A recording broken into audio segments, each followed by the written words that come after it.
আসসালামু আলাইকুম। আমন্ত্রণ বাংলা ভিশন সংবাদে। আপনাদের সাথে আছি আমি ফারজানা কমি।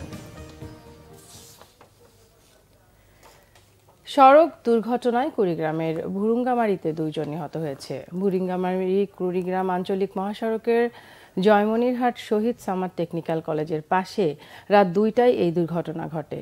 পুলিশ জানায় নিহতরা হলেন ভুরুঙ্গামারী সদর ইউনিয়নের সাপাড়া এলাকার রশিদুল ইসলাম ও বলদিয়া ইউনিয়নের ব্যবসায়ী কামাল হোসেন খোকন। রাতে মোটরসাইকেল যোগে রংপুর থেকে ভুরুঙ্গামারী যাবার পথে ঘটনাস্থলেই রাশিদুল ইসলাম ও হাসপাতালে নেয়ার পথে খোকনের মৃত্যু হয়। অগ্রহায়ণ শেষ না হতেই এরই মধ্যে শীত জেঁকে বসেছে উত্তরের জেলাগুলোতে। ওপারের হিমশীতল বাতাস আর ঘন কুয়াশায় ঢেকেছে পথঘাট। ভোর থেকে আর দুপুরের পর থেকে শীতে কাঁপছে এই জনপদ। তাপমাত্রা ওঠানামা করছে 13 থেকে 15 ডিগ্রি সেলসিয়াসের মধ্যে। প্রতিদিনই তাপমাত্রা কমছে। আজ সর্বনিম্ন তাপমাত্রা রেকর্ড করা হয়েছে পঞ্চগড়ে 10 ডিগ্রি সেলসিয়াস। ভোগান্তিতে নিম্ন আয়ের মানুষ পেটের দায়ে হাড় কাঁপানো শীতের মধ্যেও কাজ করছেন ক্ষেত খামারে। শীতের দাপট আরও বাড়বে বলে জানিয়েছে স্থানীয় আবহাওয়া অফিস। এদিকে ঘন কুয়াশায় কুড়িগ্রামে ব্যাহত হচ্ছে স্বাভাবিক কার্যক্রম। গতকালের চেয়ে আজ তাপমাত্রা কিছুটা বৃদ্ধি পেলেও ঘন কুয়াশায় ঢেকে আছে চারপাশ। সন্ধ্যা থেকেই পড়তে শুরু করে কুয়াশা, রাতভর বৃষ্টির মতো ঝড়ে শিশির বিন্দু। কুয়াশার কারণে সড়কে হেডলাইট জ্বালিয়ে চলাচল করছে যানবাহন। বিপাকে পড়েছে 16টি নদ নদীর 405টি চর অঞ্চলবাসী সহ ছিন্নমূল মানুষ। কুয়াশার চাদরে ঢাকা পড়েছে হিমালয় কন্যা খ্যাত সর্ব উত্তরের জেলা পঞ্চগড়ের জনপদ। ঘন কুয়াশার কারণে মহাসড়কের হেডলাইট জ্বালিয়ে চলাচল করছে যানবাহন। শীত ও ঘন কুয়াশা উপেক্ষা করেই কাজের সন্ধানে ছুটছে শ্রমজীবী মানুষ। কক্সবাজারের উখিয়ায় অতিথি পাখি শিকারে মেতেছে রোহিঙ্গারা। দুষ্কৃতকারীদের সহযোগিতায় অভিনব কৌশলে ফাঁদ পেতে এই অপকর্ম করছে তারা। বন বিভাগ অভিযান চালিয়েও ঠেকাতে পারছে না চোরা শিকারীদের। মর্শিদুর রহমান খোকনের তথ্য ও ছবিতে ডেস্ক রিপোর্ট। দূর থেকে দেখলে মনে হবে বিশাল বিলের সবুজ ঘাসে ধবধবে সাদা বকের ঝাঁক, কিন্তু এগুলো ককশিটের তৈরি নকল বক দিয়ে ফাঁদ পেতেছে রোহিঙ্গা শিকারীরা। কক্সবাজারের উখিয়ার রাজাপালং ইউনিয়নের মাছকারিয়া বিলের বিশাল জলাশয়ে প্রতিদিন চলছে এই অপকর্ম। আর রোহিঙ্গাদের সহযোগিতা করছে স্থানীয় কিছু অসাধু ব্যক্তি।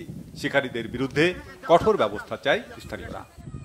মানুষ আর এদের সাথে কিছু রোহিঙ্গা আছে, এরা ধরে রোহিঙ্গা ক্যাম্পে নিয়ে বিক্রি করে। আগে বেশি বগায় আইতো, এখন আইয়ে তো রোহিঙ্গা মানুষ তো মিলি যদি রোহিঙ্গা বিহারি আছে ধরিয়ে নেউন ক্যাম্পন মারা লুজা করে রোহিঙ্গা ক্যাম্পন রোহিঙ্গা মানুষও আছে। বিভিন্ন সময় পাখি শিকারীদের বিরুদ্ধে অভিযান চালাচ্ছে বন বিভাগ, কিন্তু তাতেও দমানো যাচ্ছে না তাদের। কঠোর আইনগত ব্যবস্থা নেওয়ার হুঁশিয়ারি দিয়েছেন বন কর্মকর্তা। ইনশাআল্লাহ আমি এই ধরনের অভিযান আমি অব্যাহত রাখবো এবং আপনাদের ক্ষেত্রে সহযোগিতা আমি প্রত্যাশা করতে হবে। বিভিন্ন পয়েন্টে প্রায় আজকে 8000 ফুট আমরা কারেন্ট জাল জব্দ করেছি এবং জব্দ করে এইগুলো আমরা আইনের আওতায় নিয়ে আসব। এই ফাঁদগুলো তারা ব্যবহার করে অতিথি পাখি শিকার করে। আমরা প্রায় 68টি বিভিন্ন প্রজাতির পাখি অবমুক্ত করেছি। আজকেও আমরা পাখি পেয়েছি। পাখিগুলো আমরা এখন নিয়ে যাব উপজেলায় নিয়ে গিয়ে আমরা প্রাকৃতিক পরিবেশে অবমুক্ত করব। অতিথি পাখি শিকার রোধে প্রচলিত আইন জোরদার ও সবার সচেতনতার তাগিদ দিয়েছেন পরিবেশবিদরা। Bangla Vision news desk. পঞ্চগড়ের বিভিন্ন শিক্ষা প্রতিষ্ঠানে ওয়াশ ব্লক নির্মাণ কাজে অনিয়মের অভিযোগ উঠেছে জনস্বাস্থ্য প্রকৌশল অধিদপ্তরের বিরুদ্ধে। 1 বছরের বেশি সময় কাজ বন্ধ থাকায় চরম দুর্ভোগে শিক্ষক ও শিক্ষার্থীরা। ঠিকাদারি প্রতিষ্ঠানের বিরুদ্ধে নিম্নমানের সামগ্রী ব্যবহার ও কাজ শেষ না করেই 60% বিল তুলে নেওয়ার অভিযোগ তাদের। পঞ্চগড় প্রতিনিধি মোহাম্মদ মোশাররফ হোসেনের তথ্য ও ছবিতে ডেস্ক রিপোর্ট। পঞ্চগড়ের বোদা উপজেলার 30টি সরকারি প্রাইমারি স্কুলে সুপেয় পানি ও স্বাস্থ্যসম্মত টয়লেট ব্যবহারে ওয়াশ ব্লক নির্মাণের কাজ শুরু করে নন্দন প্রেস নামে ঠিকাদারি প্রতিষ্ঠান।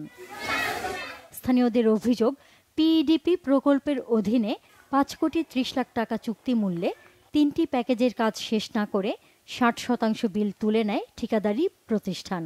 কাজ বন্ধ থাকায় ব্যবহারে অনুপযোগী ওয়াশ ব্লকগুলো।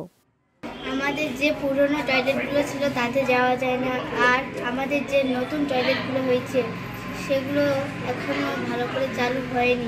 1 বছর প্রায় হবে, কাজ এখনো সারা হয়নি, আর আমাদের অসুবিধা হচ্ছে।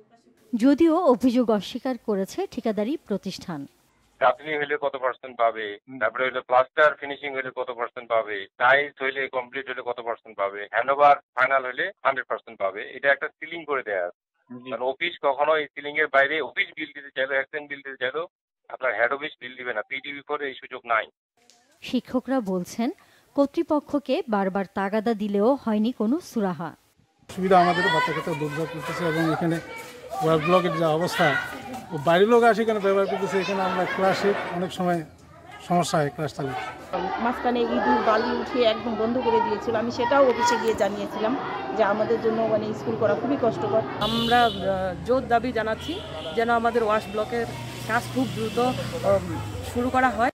কাজের উপর ভিত্তি করে বিল পরিশোধ করা হয়েছে বলে জানিয়েছেন নির্বাহী প্রকৌশলী। কিছু বিষয় আছে যেগুলো তারা কন্ট্রাক্টররা চায় যে একটু কম বেশি করার জন্য, বাট আমাদের দপ্তর থেকে এটা আমরা স্ট্রিক্টলি মেনটেন করার চেষ্টা করতে। সফটওয়্যারের মাধ্যমে আমাদের সবগুলো বিল হয় এবং আমাদের একটা ছবি দেওয়া হয় ওই সফটওয়্যারে যে কাজটা কতটুকু হয়েছে, ওই ছবির উপর ভিত্তি করে ওইখান থেকেই প্রজেক্ট অফিস থেকে আমাদের এতটুকু বিলটা কী পরিমাণ আসবে সেটা আমাদের চলে আসে। জেলায় 487টি শিক্ষা প্রতিষ্ঠানে ওয়াশ ব্লক নির্মাণের কথা থাকলেও শেষ হয়েছে 376টি প্রতিষ্ঠানে। বাকিগুলো দ্রুত শেষ করার দাবি সংশ্লিষ্টদের। Bangla Vision news desk. এই ছিল এখনকার মতো। পরের সংবাদ বেলা 12টায় দেখার আমন্ত্রণ রইল। এছাড়া বাংলা ভিশন সংবাদ ও সংবাদ সংশ্লিষ্ট অনুষ্ঠান দেখতে ভিজিট করুন www.bbnewsinfo.com ও facebook.com/banglavisionnews এবং সাবস্ক্রাইব করুন youtube.com/banglavisionnews। এতক্ষণ সাথে থাকার জন্য ধন্যবাদ সবাইকে।